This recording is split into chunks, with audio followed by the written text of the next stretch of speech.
Mr Pedersen. Thank you, Madam Speaker. And I didn't think I was going to have to speak to this, but based on some of the contributions, I feel like I must. Now, Madam Speaker, the reason we are debating this today, the motion, but more importantly the suspension of standing orders, is that this is a response to the right-wing media cycle. Now, the Canberra Liberals only care about drug law reform when something pops up in right-wing newspapers in this country. Now, it is, to me, shocking that they bring forward this suspension of standing orders today on International Overdose Awareness Day. Now, there are other days that they could have chosen to bring this forward, but they have not.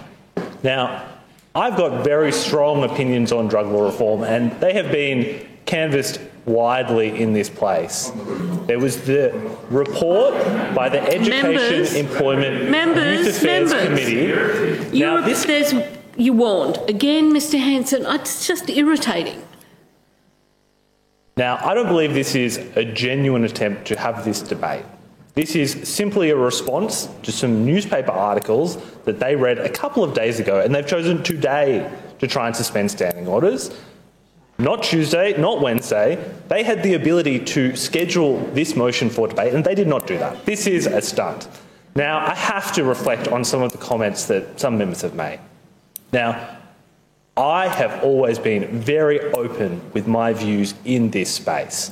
Now, I'm surprised by many of the contributions today that mischaracterise the Education, Employment and Youth Affairs Committee. Now, Ms Stephen Smith mischaracterised that committee. She said it was a tripartisan committee. Now, to some of those members that were not in this place last term, our committees had majorities. There were often 2 members of one party, 1 member of another. There were some that included the Greens, but due to Ms Lakuta's availability, she was not on every single committee. So the committee that I was the chair of, I was the minority member. Now, I sat on that committee with Ms Lee, the now Leader of the Opposition that leads this stunt, and with Mrs Kickett. Now, to me, I find it egregious that in the motion, someone talk about the false reports proceedings of the committee, because the people that are pulling this stunt know full well that that committee report was, one, agreed by all members, but it was a majority Liberal committee, and they recommended that a simple drug offence notice be investigated in the ACT for young people. Now, I agree. I will clarify with members that, yes, the wording of that recommendation did refer to young people. Fair enough. Now, I was very excited by that recommendation.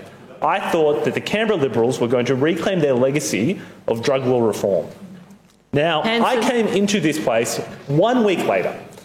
I came into this place on the 20th of August 2020. Now, that was 2 months before the ACT election. Now, for anyone to say that this was not in the middle of an election campaign is being disingenuous. Every single motion in this place was shaping up towards that election campaign. Caretaker started in 3 weeks' time. Now, I will quote from Mr Hanson in that speech, because I think it is very important.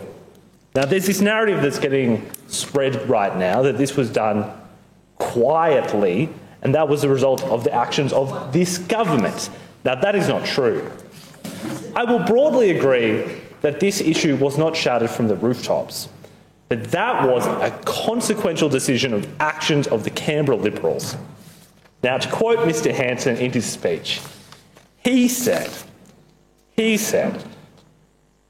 that there are some circumstances that he could see a simple drug offence notice being useful, like at music festivals for MDMA. And he implored Mr Hanson, 2 months before the election, Mr Hanson himself implored that in the lead up to the election that everyone in this chamber refrain from politicising this issue. Now, there is nothing more transparent a politician can do than stand in a parliament and express their opinions. Now, the Canberra Liberals have no respect for this chamber. They often run all of their agenda through the media first, and then the parliament is an afterthought. I am curious, Madam Speaker, how long was it after you received that letter did a Canberra Times journalist get a copy of it?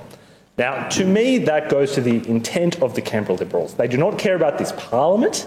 what they care about are cheap media stunts, particularly on days that they should not be doing them. On the question of suspension of standing orders, our time has expired anyway, so I'll put the question.